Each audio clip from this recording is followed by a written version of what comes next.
I, 33F, am about 3 months pregnant after 3 years of trying, multiple rounds of IVF, and what felt like an eternity of heartache.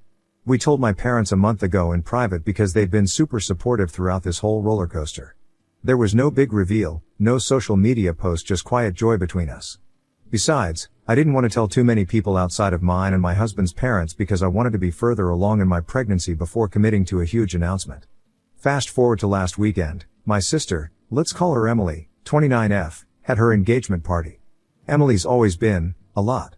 She loves being the center of attention. Growing up, she pulled stunts left and right to stay in the spotlight. Family holidays? Emily's in the spotlight. Friends' birthdays? Somehow, she makes herself the center of attention. I've spent my whole life letting her have her way because, honestly, I just don't have the energy to fight her.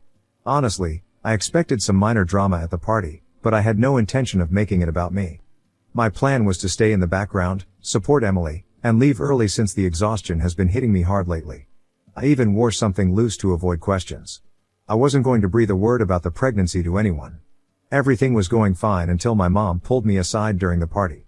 She just wanted to check on how I was feeling since the pregnancy had been rough so far. I've suffered the worst of all the early symptoms of pregnancy, so I was glad that I could talk about it with my mom, who would have understood my suffering better than anyone else.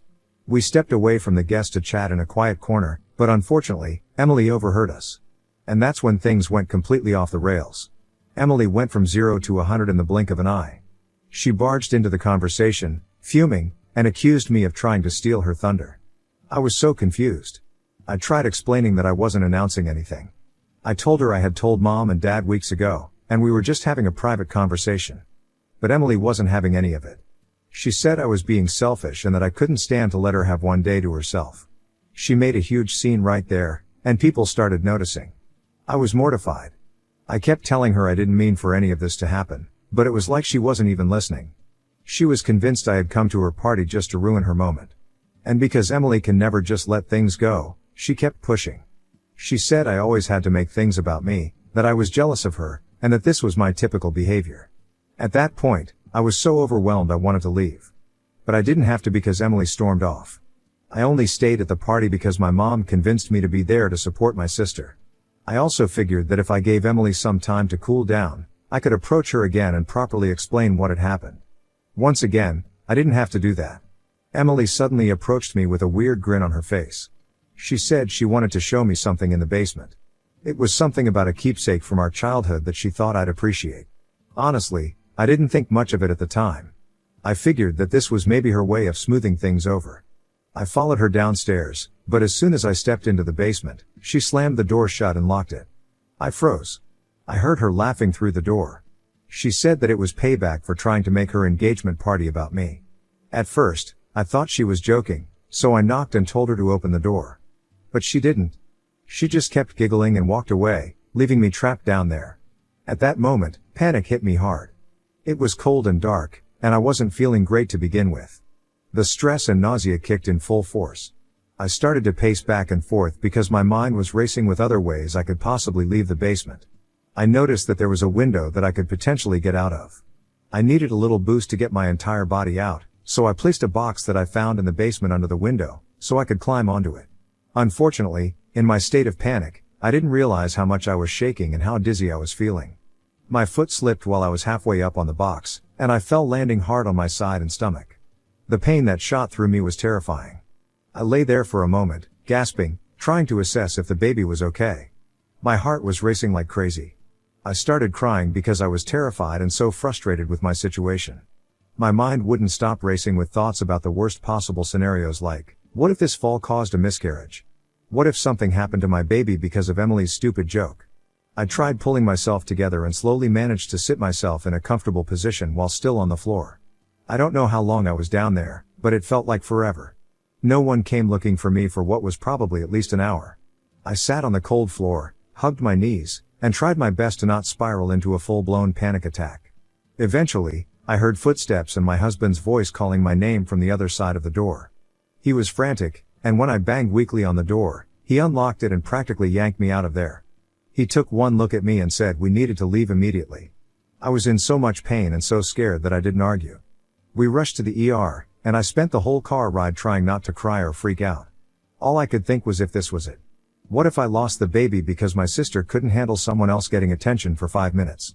At the hospital, they did an ultrasound.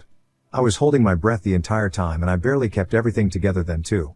Thankfully, the baby was okay. But the doctor said it was a close call. If I'd fallen harder, the outcome could have been much worse. I felt both relieved and emotionally drained. My husband was furious, though, and told me he wasn't going to let this slide. He immediately called my parents and informed them about what had happened. We had left the party in such a hurry that no one was really given an explanation. My husband wanted my parents to at the very least sternly talk to Emily, and also to tell her that we would no longer be seeing her until I had the baby. Trust me, I am beyond grateful that I have a husband who has my back so fiercely. We ended up staying at the ER for a few hours until I was stable and ready to go home. By the time we got back to our place, the party was long over, and my phone was blowing up with messages from my mom and dad. I didn't answer any of them at first. I just wanted to sleep and forget that the entire day had even happened. My husband assured them that I was okay over text and shut his phone off as well.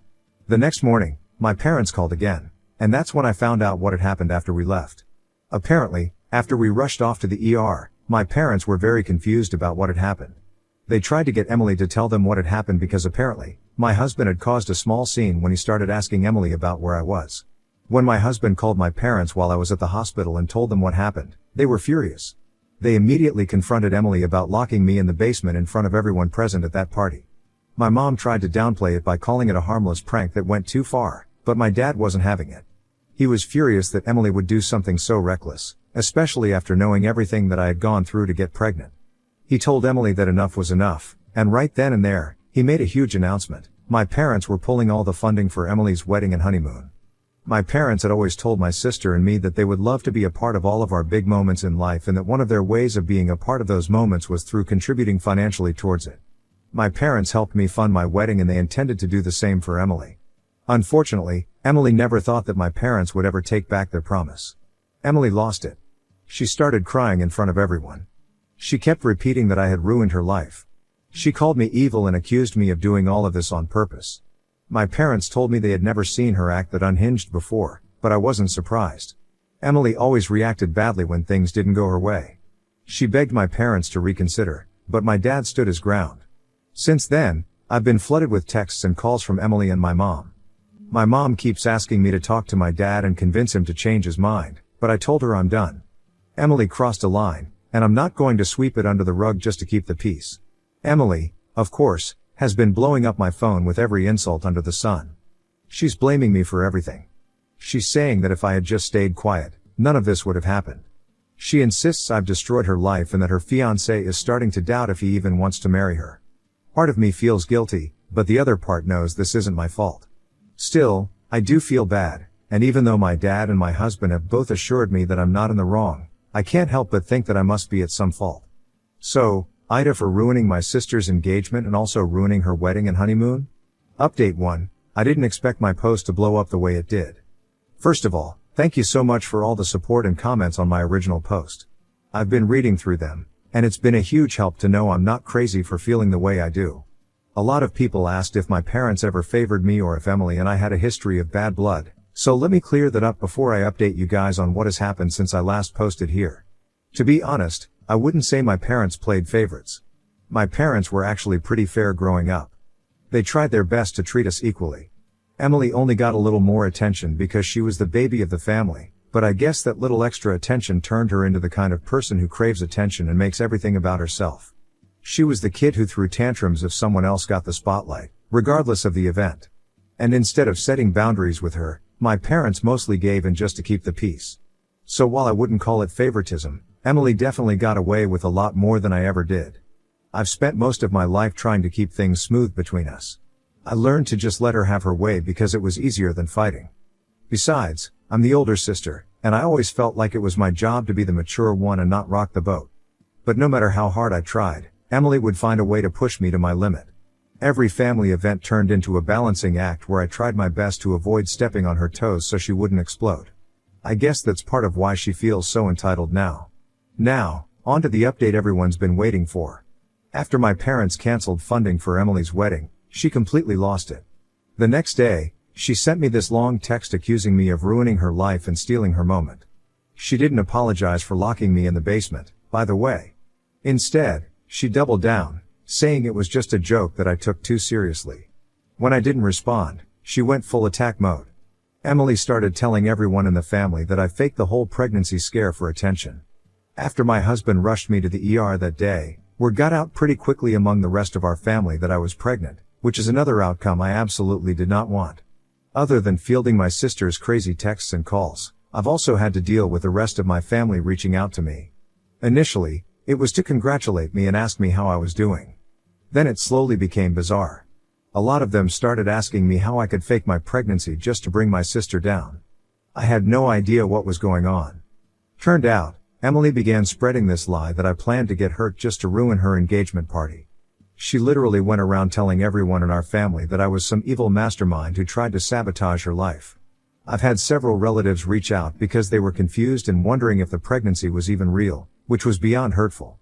One cousin even asked if I was making up the pregnancy just to punish Emily. It was insane. To make things even worse, my mom is trying to stay neutral in all of this, which honestly feels like betrayal. She keeps saying that Emily's just stressed out about the wedding and that I need to be the bigger person. But how am I supposed to be the bigger person when my own sister is spreading lies about me during one of the happiest times in my life? It's exhausting. I tried to argue with my mom, but I was getting nowhere, so I decided to distance myself from her too.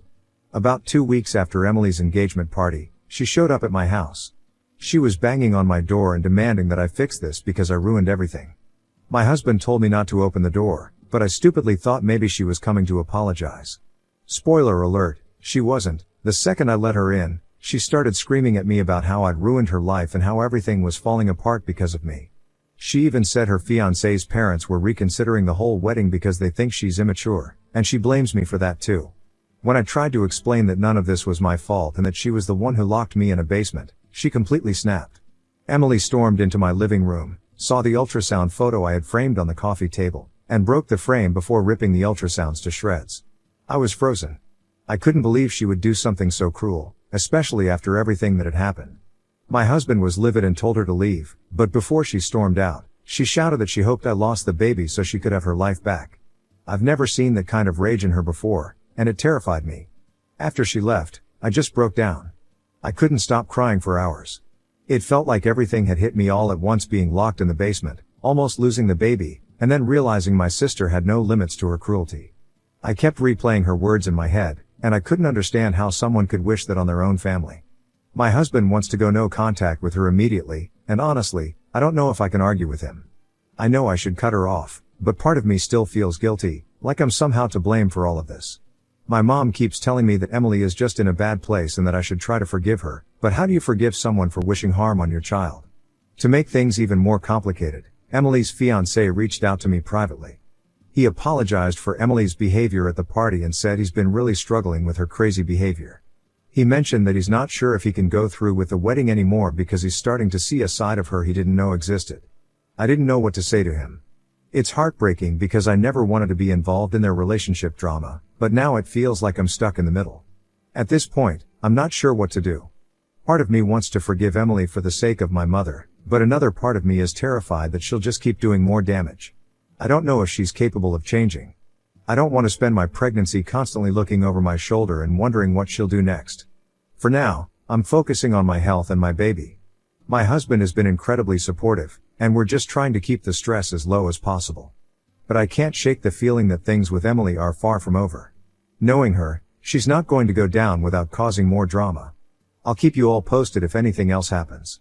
At this point, I'm just hoping for a little peace, but I'm not holding my breath. Update 2. Hi. It's been a month since I last posted on here, but I've been very busy. A lot has happened and I've finally gotten some free time to myself, so I thought I'd update you guys. Okay, let me begin from where I last stopped. After Emily ripped my ultrasounds and stormed off, I was inconsolable for a whole week. I guess Emily told her fiancé about what she'd done, which was why he contacted me about being unsure about marrying her. They'd apparently begun to also get into a lot of fights. Her fiancé reached out to me to explain everything that happened. Apparently, he tried to assure her that they didn't need my parents' money to go through with the wedding because the both of them had saved up more than enough, but my sister refused to listen. She insisted on ruining my life the way I had apparently ruined hers. All day and all night, the only thing she would talk about was how she could get back at me. It terrified her fiancé. Eventually, it got to him, and he broke the news to her that he was leaving her. He even told her that she was a lunatic and that she was the only reason that he was leaving her. My sister was an absolute wreck. She wouldn't stop calling and texting me with threats because I was ruining her life again. I ignored it until I couldn't stand it and blocked her number. That didn't stop her. She began spamming my husband's phone with texts meant for me. She even asked my husband how he could stand to be married to me when all I cared about was myself. She also did not hold back on her insults towards my unborn child. I had such a strong urge to pick the phone up and yell profanities at her, but I knew that would only cause me and my baby more distress. So I had my husband block her number as well. It was peaceful for a few days until I got a call from my mom. My mom told me that the day before she called me, my sister had come over. She was hysterical and wouldn't stop crying. She kept ranting and raving about how all I had to do was keep my mouth shut about my pregnancy during her pregnancy. She wouldn't stop talking about how I had ruined every aspect of her life by simply existing. According to her, she's had to settle for a lot of things because I somehow always got the best of things. I have no idea where she got that idea from, especially considering how many of my special events I've had to give up so she could have her moment in the spotlight. Anyway, after listening to my sister rant about how I was the reason for every bad thing that ever happened to her, my mom was somehow hit with clarity. She realized how entitled and insane Emily was behaving. I guess my mom got an actual insight into how my sister's mind was working, and none of it aligned with my mom's belief that my sister was just having a bad day. My mom eventually had enough of my sister's rant and called my sister out on her insanity. My sister did not take that well at all. If anything, it made her break down even worse. The only person she thought was on her side turned against her, and that made her even angrier. She apparently got up from the couch where they were talking and ran upstairs to my bedroom. She then began to wreck my room. She threw things off of the shelves, broke every single trophy I ever won, and tore up all my certificates. That really set my mom off. My mom is a very sentimental person, so when my sister and I moved out, she made sure that she left our bedrooms the way they were. The only thing she did to our rooms was make sure it was clean. Our rooms were reminders to my mom that we were still always going to be there near her, so for Emily to completely tear it apart was like her ruining all of my mom's happiest moments at once. My mom was beyond heartbroken and furious. She yelled for my sister to leave, and my sister smiled at my mom smugly before leaving. Yeah, my mom isn't my sister's biggest fan right now. She called me to apologize for constantly making excuses for my sister. She told me that I had every right to feel what I felt because what Emily did was horrible. Honestly, I never thought that my mom would actually come around to see how horrible Emily was, so hearing her apologize was beyond shocking. I was grateful though, because I suddenly realized just how much guilt I had been freed of. I was so relieved that my mom was on my side and not insisting that I keep the peace with Emily. My parents have now gone low contact with Emily, and they've told her that too. My mom has been inconsolable, but I've done my best to be there for her. My husband and I spent a lot of time helping my mom piece my room back together. My dad is officially furious with Emily. He's mentioned on several occasions how he does not want to see her for a really long while. The last I heard from Emily's fiancé, he'd left her finally.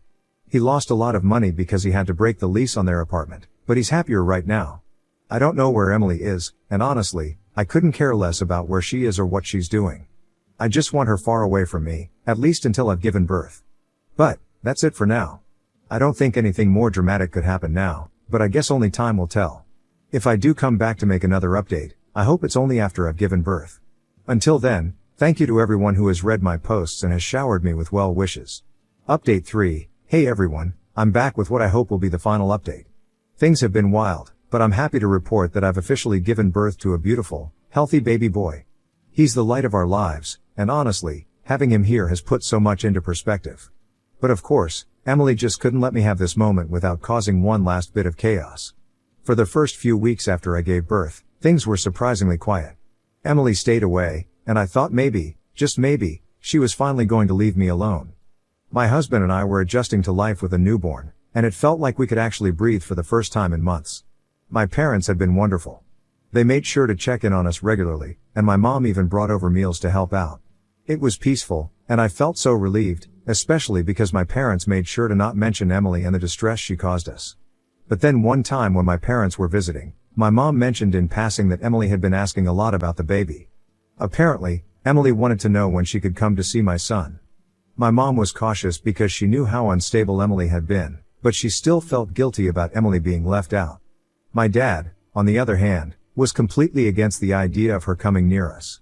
He didn't trust her, And neither did I, but I also didn't want to stir up more drama, so I told my mom I'd think about it. Then, a week later, I got an anonymous text message. It was from an unknown number, but after reading the message, I immediately knew who it was. Emily. The message was full of insults. She called me a selfish cow who was trying to erase her from the family by having a baby first. She went on and on about how my son didn't deserve to have the life I was giving him and how it should have been her with the first grandchild. I was stunned. After all this time, she was still so bitter and consumed by jealousy. The final straw came when my husband's mom called us one morning, completely frantic. Someone had sent her a letter, yes, a physical letter, that said that I was an unfit mother. It was full of lies about how I was neglecting my baby, that I was emotionally unstable, and even vaguely hinted that I was abusive. The letter was anonymous, but I had my mother-in-law send me a picture of the letter, and sure enough, it was Emily's handwriting. My poor mother-in-law didn't believe a word in the letter but was horrified that someone knew my husband and me enough to be so specific with their insults against us. She was also disgusted with those accusations and was worried that somebody was after us. That was it for me. I couldn't take it anymore. Emily had crossed every possible line, and I couldn't allow her to keep affecting my life and my family. After discussing it with my husband, we made the decision to move back to his home state. We had talked about it before, but this time, it felt like the only way to truly escape her insanity. We made sure to not tell many people where in his hometown we were moving, just so Emily would have absolutely no way of getting to us. We packed up our house over the next few weeks and made the big move. My parents were supportive of our decision, even though it meant we wouldn't be close to them anymore. My dad was still furious with Emily, and my mom was heartbroken that her daughter's relationship had come to this, but they understood that we needed to do what was best for us and our son. As for Emily, well, she's finally facing some consequences. After her ex-fiancé had left her, she apparently began to stalk him and harass him both in person and over the phone. Her ex-fiancé filed a restraining order against her, which she almost immediately violated. So she's dealing with the repercussions of that. My parents have cut off almost all contact with her at this point, and honestly, I'm relieved. I don't know where she is now, and I'm okay with that. She needs help, but it's not my responsibility to fix her. Since the move, life has been so much better. My husband and I are settling into our new home, and we're surrounded by his family, who have been nothing but supportive. I feel like we can finally focus on raising our son in a calm, loving environment without the constant drama that Emily brought into our lives. I can't say that I'll ever fully understand why Emily acted the way she did, but I've come to terms with the fact that she's no longer a part of my life. And that's okay. I need to protect my peace, my marriage, and my child. And now, for the first time in what feels like forever, I finally have that peace. Thank you to everyone who's followed this insane journey with me. Your support has meant more than you know, and I'm so glad that I have a happy ending to share.